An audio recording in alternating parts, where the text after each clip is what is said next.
So I would like this to be a bit of a conversation and not a one-on-one discussion because I really just want to show kind of like these two ways of working with this, and we'll probably run into at least a couple of bugs.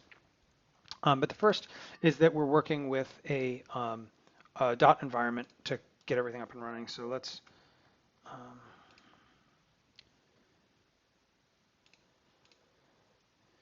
if we run Python 3, we get ourselves up and running. Our dot environment gives us the keys to the kingdom, so to speak, so that we can actually get access to everything that we're going to need for our APIs. We're going to use this OpenAI library. The OpenAI library isn't actually to use OpenAI as the API. It's just to allow us to use their software in which we can connect to anything. So that's the first most important point is that, where if you know me to be very much software agnostic, right? I want to keep everything as close as I can to just the absolute simplest sklearn, NumPy, those kinds of things, pure Python. I want to stay away from libraries. That is not the right way to do any of the things with regards to LLM, and I'm pretty frustrated about that. Like, it's not my way of thinking, but it is the way things are. So again, the OpenAI library, get us up and running. We're going to pass in a URL. We're actually going to be connecting to Anyscale. And Anyscale is like, currently, if you're not quite sure what you want to use for your API, Anyscale is likely the cheapest and the most reasonable under most conditions. It's a good place to start until you have an opinion. Again, we're dealing with March in 2024, so that'll change.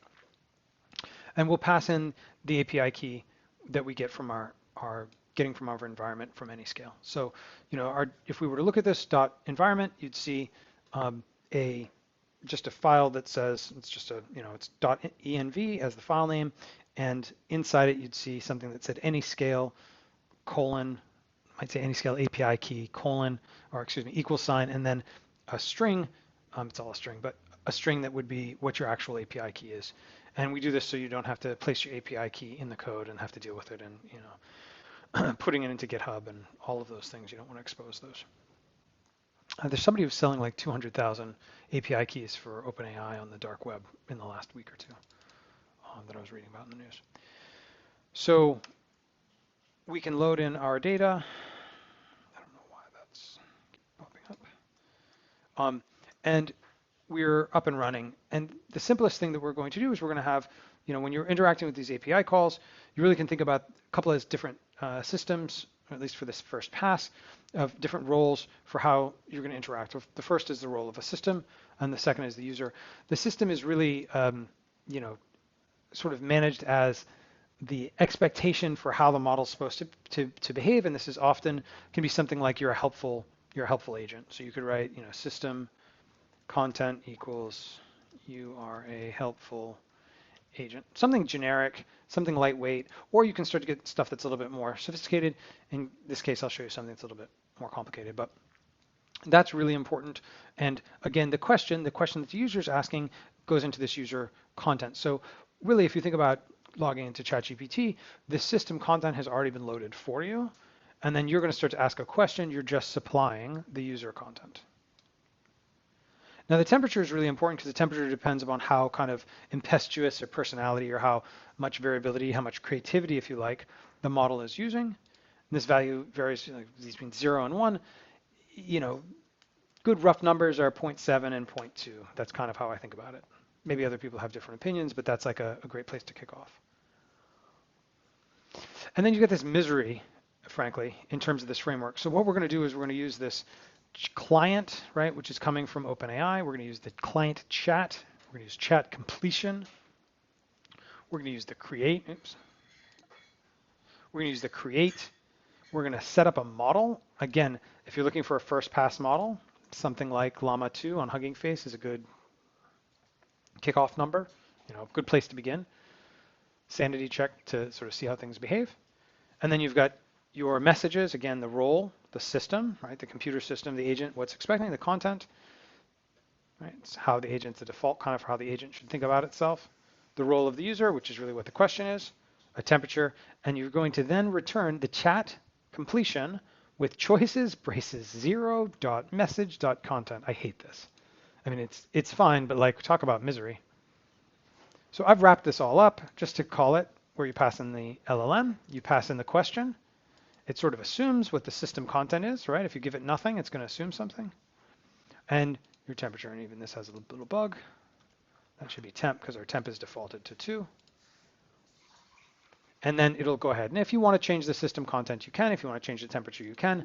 But in fact, I'm not going to worry about that too much for the moment. So I can just start with a question and say, hey, I have to define my system content. And again, system content here this isn't the best sort of coding style in the sense that I just define it down here and it lives in the global space so it can get picked up. But probably you should add it. And I want to add something like you're trying to tell a story of Little Red Riding Hood. And I say, hi, my name's John. I'd like to hear a story. So I bring this over.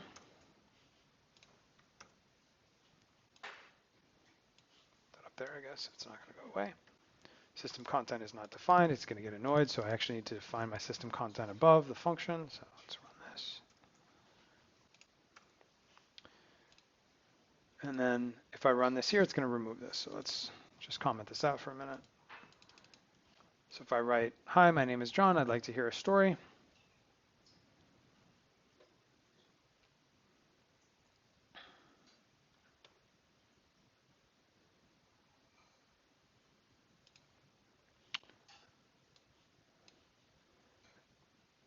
And here we can see the story is Little Red Riding Hood who lived in a small village at the edge of the town. Right? So we've got a story that's based on that. And I didn't ask for that story. It's the agent is prepped. The agent expects that that's the story that I'm looking for. So if I then replace that and just say you are a helpful agent, and I say I'd like to hear a story.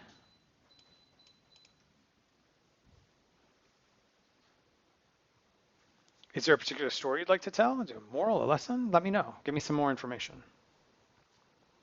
Right? So a couple of things to note. In this case, right, there's no memory. Each time I start one of these, I begin a new interaction with the agent. I have no notion of memory. I have no notion of length. I just have this little object for a period of time. And when I'm done, it just kicks me right back. So why do I like this? I like this because if I say a useful agent, I say, if I want something that's like explain why p-values do not make sense in AI.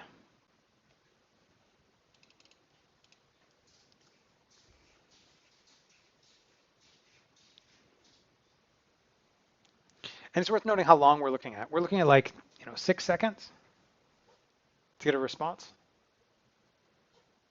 That's a reasonable length of time to think about. 5 seconds to get a response is pretty reasonable. So you've got like, okay, so some discussion of that would make Bivin unhappy. Right? P-values are commonly used statistical hypothesis testing, may not be well suited in AI applications. There are some reasons, and it walks through that. Well, it's hard to read this. So let's just push this back to something like ret for results. Oh, let's just call it results. Did you all hear that beeping? Oh man, there's this weird thing on my VS Code that's giving me these strange beeps. So I'll get results back, and then what I really want to do is do print results. And now this is much more easy human readable. Does that make sense?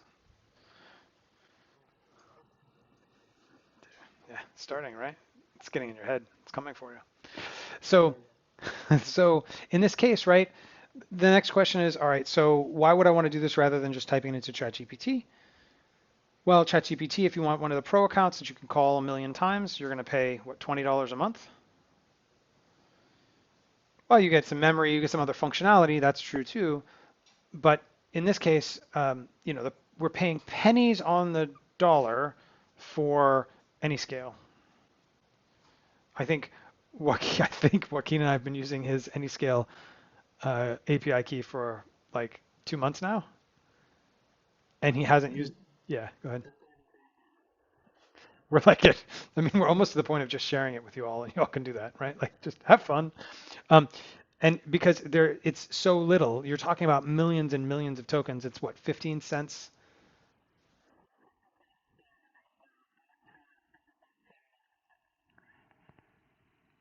Million tokens, right? Like, so for this kind of interaction, it's effectively free.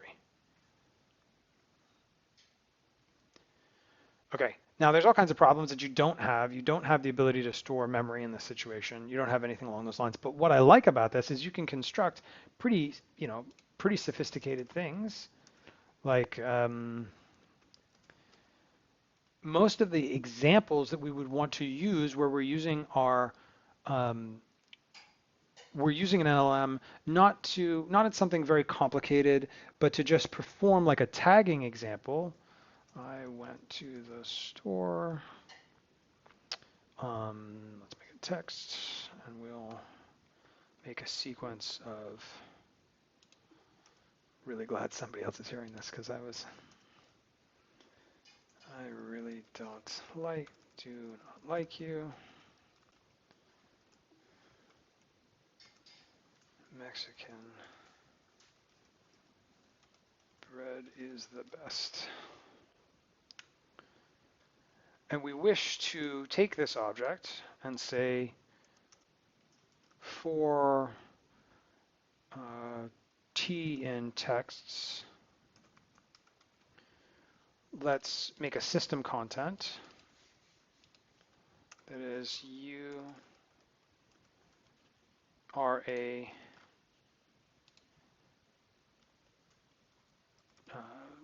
professional that identifies professional writer who identifies the associated tags in a document. And this is where it starts to get a little bit interesting. First, let's get rid of this.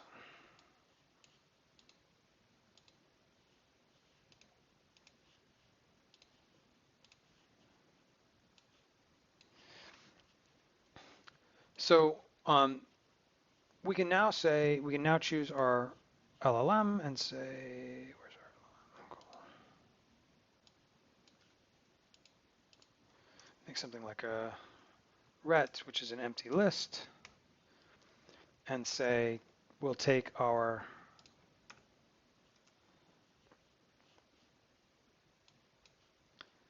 and ask, we'll take each of these values, T, what do I want to use these with F string, and I'll put this here, T, and I'm going to get rid of all of this and say, can you please identify what keywords, topics are here? In fact, let's, keywords or topics are here, and then we'll pass in the system content. We'll keep our temperature at 0.2 because I want it to be really basic. And I can now run this. Text is not defined.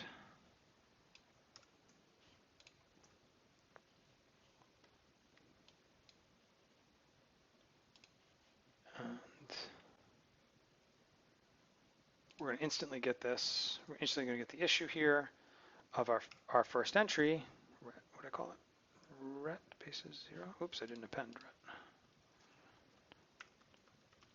That's the other thing to note is that there's so often you're running this stuff over and over again that just get used to the idea that the latency for one pass through your LLM is like what you have to work on. Like that's just the way you're going to build this. You're going to keep pinging that over and over again. So if anything you can do to decrease that latency becomes great. So we get these values, right? We go ret 0.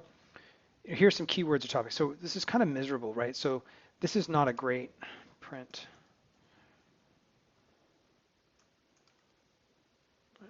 And it's given us this breakdown.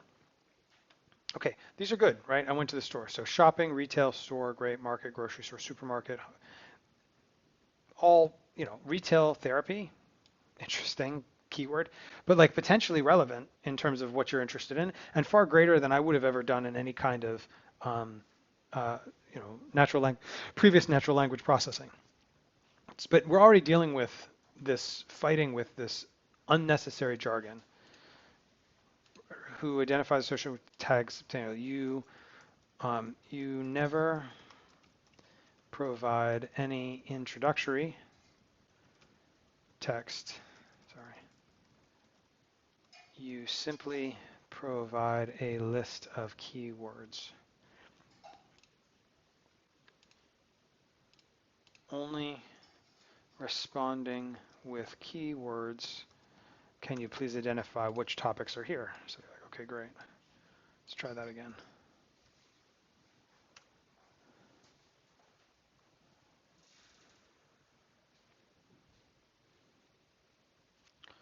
All right. So go back to our print ret 0. Yeah.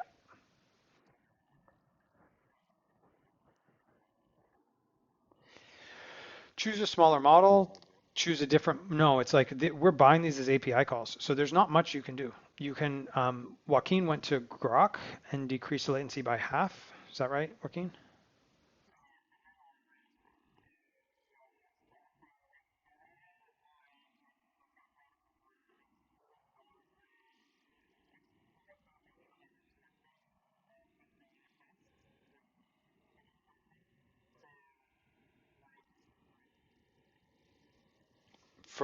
In the case where I am now, I'm not going to deal with any of it. I'm just going to eat it. But if we were doing this at scale, we'd absolutely be running, Anyscale with 30 API requests simultaneously. And you'd take 30 different, you'd run the first 30 things off, feed them, and get them back. And then if you needed to increase that again, you'd have to use a different API key, and you could go to 60. And a third API, you could go to 90. Right? But now all of that data engineering that's really required. And And look at what we've been able to do, right? By saying you are a professional writer who's identified a social text document, you never find introduction text. Okay, it's still providing introduction text. I don't know if any of you saw, was it the Good Place? There's a great scene where Janet is misfiring, and they're asking, do you have a resume in your hand? And Janet's like, yes, I have a resume. You don't have a cactus. I do not have a cactus. You don't have you have a resume. Yes, you're sure. Yes. And she hands a cactus, right? Like the exact moment of like, yes, I did that. With Dali, I was asking for an image of a professor, male professor, and all it would give me is a male professor with glasses. And you're like, no, not without glasses.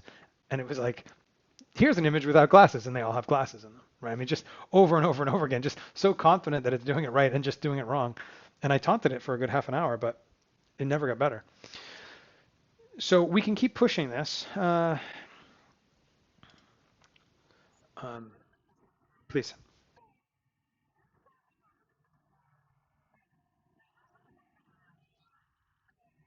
Library.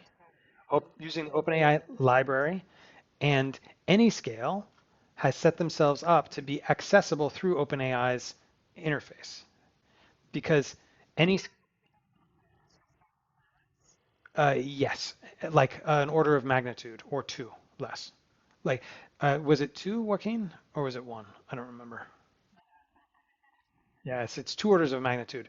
So it's like what was $1,000 is 10. So even if you're not, one order of magnitude, if it was $100 or 10, I could see being like, I don't really care. But even for my small scale, going down two orders of magnitude makes sense to just, why wouldn't you? No. Well,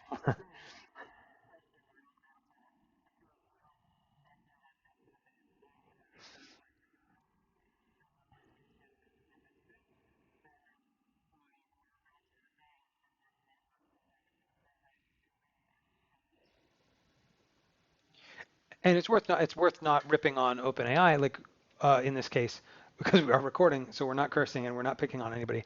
I think it's fair to point out that they incurred a huge number of costs associated before they were making any revenue. So like we just had this release of Claude, which is very close to OpenAI, right? But they didn't have the same footprint to get up and running. And so there's a first to market advantage that OpenAI knows they're the behemoth and they're going to price accordingly, which makes sense to me. And they still seem to be winning in general. But I haven't seen what's the pricing on Claude. Do we know? Still.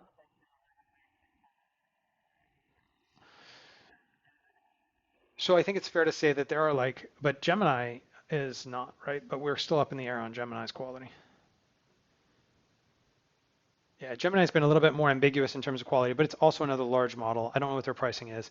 I would say we are at a different level, and I think here's the beginning, Sophie, of trying to understand like what the different direction is. On the one hand, we'd like to be using the biggest model, but on the other hand, all I'm doing is coming up with tags. or I'm not constructing a sonnet. So, from a pricing perspective, I mean, we don't even need this. We could cut this down even smaller. Um, and we might actually get better results because we might be less likely to get all of this verbosity, right? And that might actually be a good way um, with no verbose text.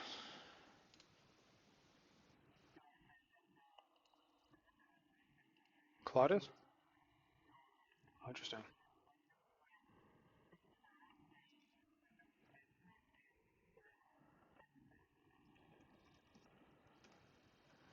So, yeah, that one wonders how long that will hold. Um, yeah, that's it.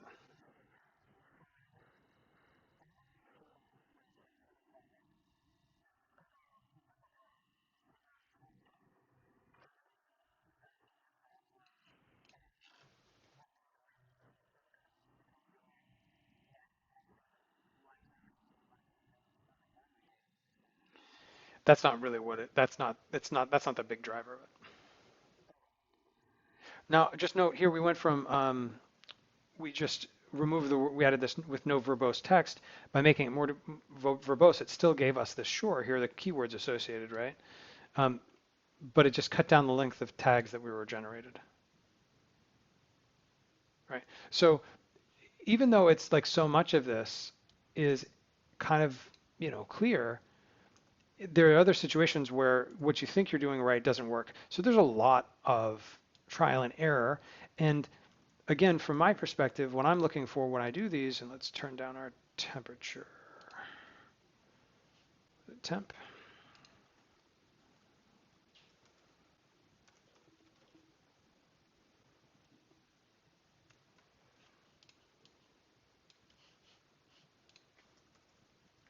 What I'm looking for, no, I need to amend my system commit content as well.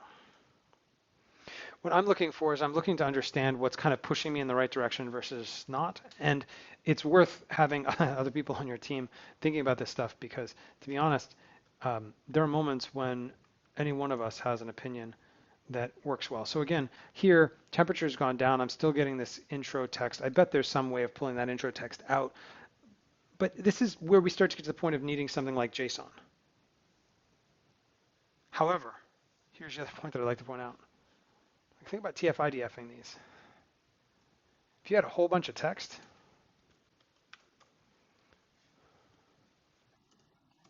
well, forget even getting big quick. It's like I've got all the data that I want for my TF-IDF,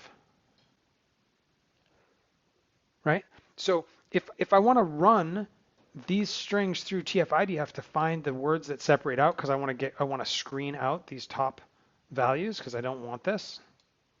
I can then go back to TF-IDF to find the right keywords, and then I'm back to the same old workflow we used to be in. Right? Because then I have like a list, I have a vector, I can work with a vector, I can work with everything along those lines. Now, does that feel like where we'll be in 3 years? No, that feels like a duct tape hack today so that you can have, a very light understanding of this agent and still have the right answer and still get it to work, get it to function. This is the kind of trade-off that makes people like Joaquin lose their mind because he's like, there's JSON solutions out there for you that are specifically designed to do this. Right? But as I'm trying to learn how to work with this problem, if someone said, hey, can you come and just get something up and running in an afternoon, would I do that? Sure, I'd do that in a heartbeat. Because I'd lose all the words that are the same and the similar and they aren't really helpful, and I'd be able to capture all this diversity in language. And if I had some tags that were rare, like flavors, maybe is not a tag that really is Mexican bread is the best. That's not really exciting, but I'd love to have the word Hispanic. I'd love to note that it's cultural or traditional or bakery. Maybe preference isn't very valuable, or maybe it is, and now I've got this word cloud that I can work from each tag. The reality is this was when I saw this, I thought, well, just work that I'd done over and over again for companies now is no longer relevant. This is the right way to do it, even if I'm still doing TF-IDF on the tags that are generated. You can also just simply, the other way of doing this is just go through and do a count on the tags that are available, split by the word, and use those word counts, to have something even simpler than TF-IDF. In general, this tagging works really well, right? We've been getting negative sentiment, dislike, but you'll note that we don't get like positive sentiment here. However, if we want to change our question, we can say if the topic is not that positive, negative, or neutral.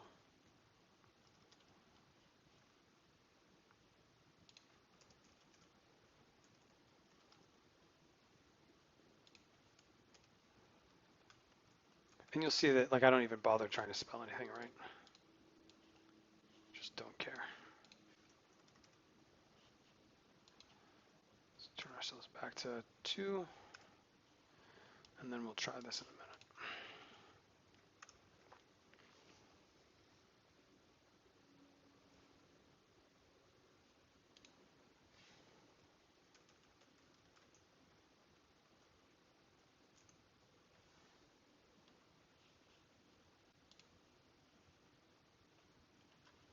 Okay, so now what's happening is it's like, look at how different we're getting for results. The first one, because it's got these tags,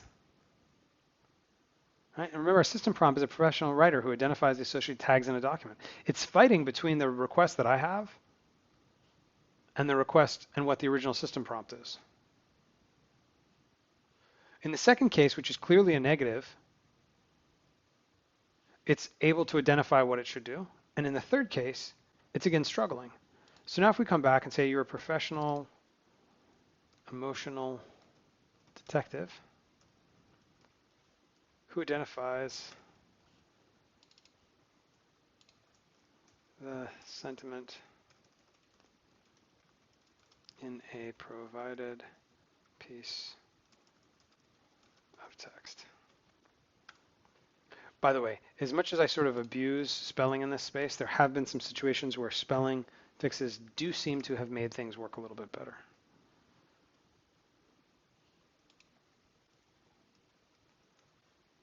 Here,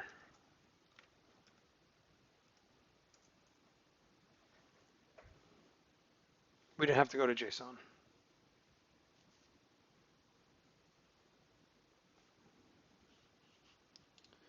Again, temp is 0.2. Let's turn up the temp.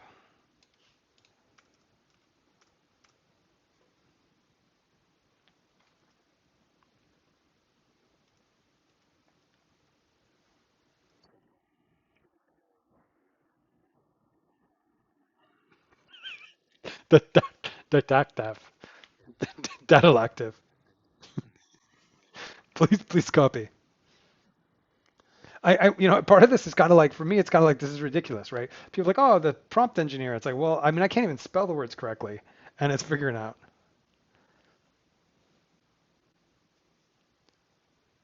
And yet at the same time, it works. So then you start to say, well, okay, consistently they're throwing us with these things at the front. Right here, the temp is 9 and it's still responding. Is that going to be the same thing on ChatGPT or OpenAI? Is it going to be the same thing on Claude? Are you going to get the same results on these different models? Probably not. You're going to have to debug it. You can't just take a model and swap it and expect that the results are going to be the same. That's the reason why you choose different models. But at the same time, as long as you have this process for going through and debugging, is it that very different when you move from model to model? Not very much. Please. Yep.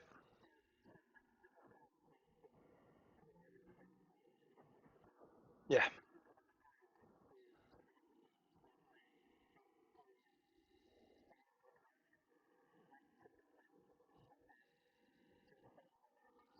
Mhm.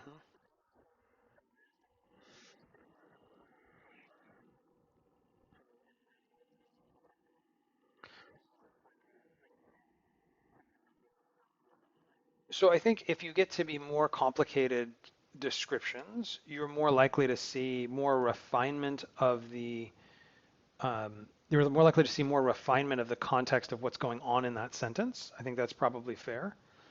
But my guess is that even for our 7 billion parameter models, if you're doing keywords or you're doing sentiment that's coarse-grained like this, you're going to be fine. Internally, these words are getting turned into a vector. They're getting turned into a vector that the API is expecting. So we're taking our sentence, and we're vectorizing the whole thing to feed into the API, or the API is doing it internally. And oftentimes when we're thinking about that vectorization, we're thinking about the vectorization that's chosen to get the best results back from RAG, rather than the vectorization that's happening to into the LLM. So like there's a vectorization you use for RAG retrieval, which choosing the right vectorization can change the results that you get for which documents are sourced. But once you choose an API and a model, you're fed into that whatever choice they've used, because they've got a representational space that they're expecting you to use.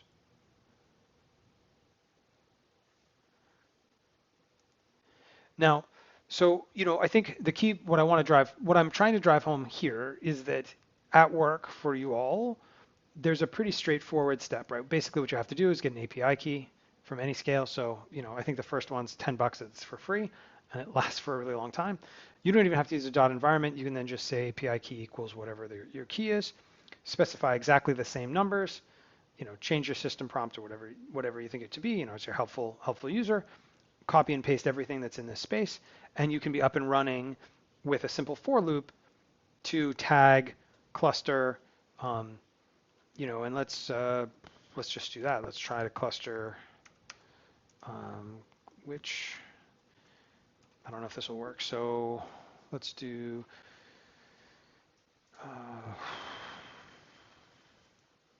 we'll write a system prompt, which is you are a professional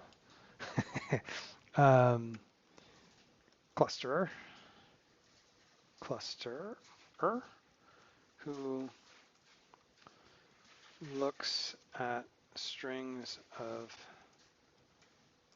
sentences and identifies what clusters are present in them.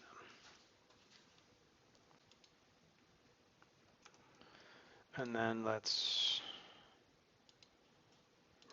run an LLM where we say we below are 3 sentences.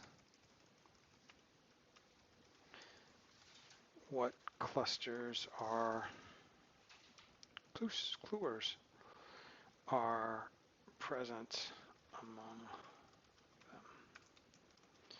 Now we take our data, which is text, and we say, what do we say? We say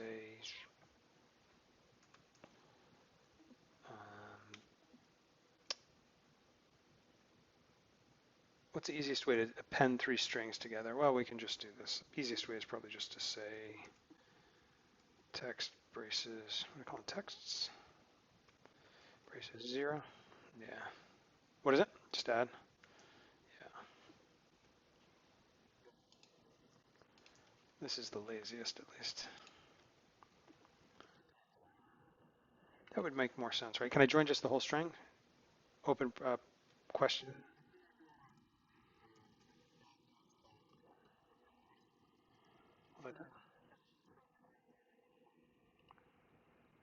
So,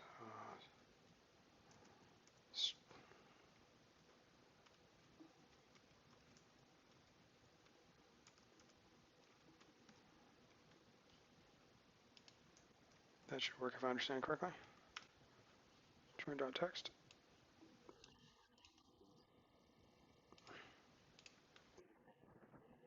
Oh, there we go. There we go. Great. I want to make these periods and spaces. Periods and spaces.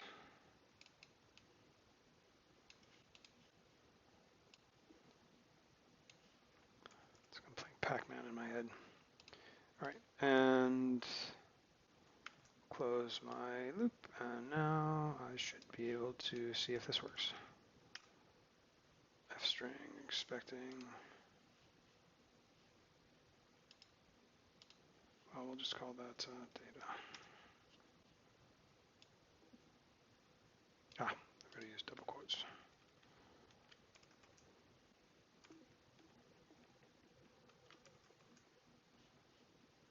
That should work.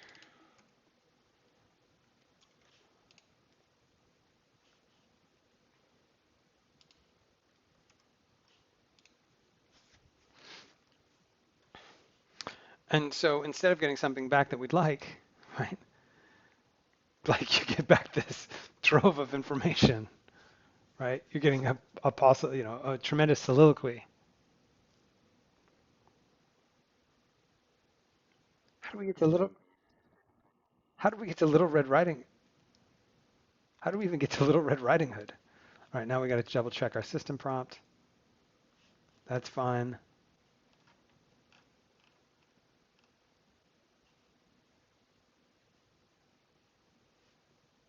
Check our text.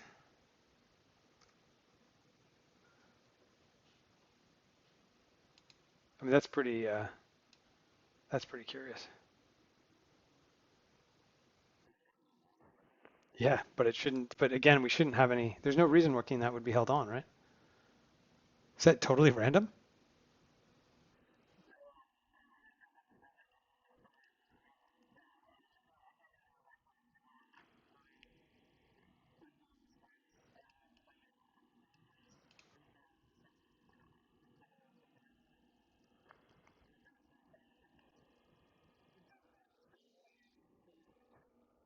Yeah, definitely an example of hallucination. And look, we just ran it again. At least what I think was the same again. It seemed to be. They have clustered with activity, a feeling, an action feeling. Let's do it one more time.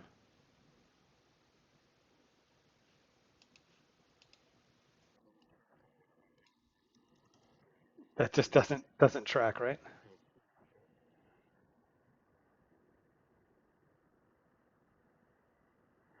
So what I'm trying to point out here is that, we can now start breaking them into bullet points, like Joaquin's talking about. We can start to ask, is this, do we trust the results of how this is looking? Do we accept these? Do we want to, where do we go from here so that we can get a better result? So now, if you looked at this and said, well, this isn't working well, but I don't want to go through, I don't want to, mess around with all of these questions of like bullet points and et cetera, what I could do is I could just pull out the tags that are here and then go back to a tagging where I tag it according to the clusters. Right? Rather than being a sentiment analysis, I can ask it to say, these are your clusters. This is where you can go from. So rather than saying the sentiment is positive or negative, you just say, no, I want to have like an action, emotion, a feeling, and an opinion or preference clusters, and I'm going to have those, and I want to know which one of these each one belongs to. Does that make sense? You want to see that one in 2 seconds? So we can just say,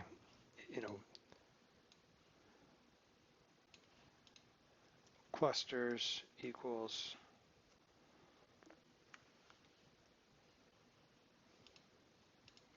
call it action, emotion,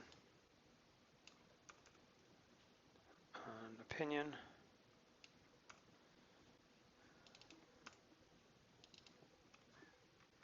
Period.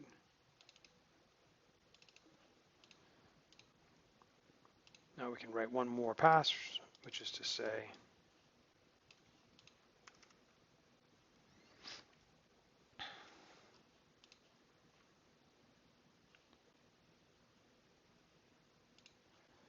make this an F string.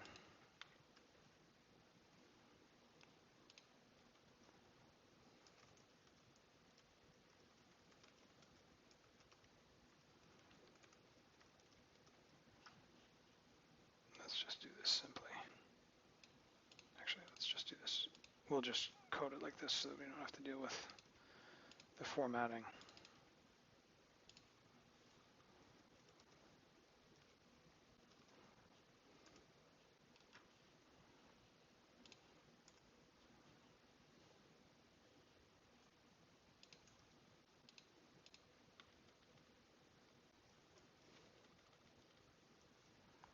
And in fact, now what we're going to do is we're going to run a single version. We're going to say LLM.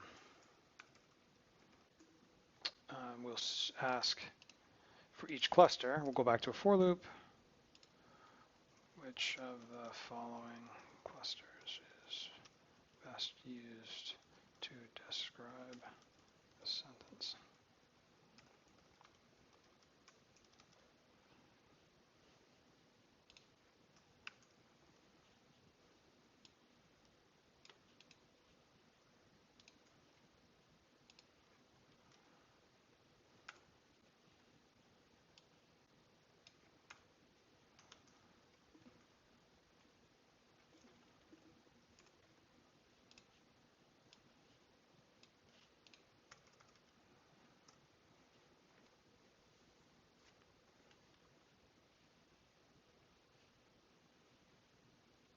Is the action cluster. Again, we can mess around with it to give us, kind of like a JSON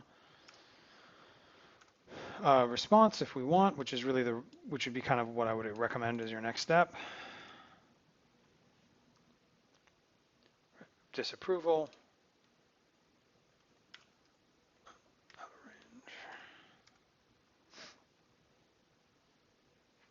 And it's a preference or opinion. So what I'm finding is that at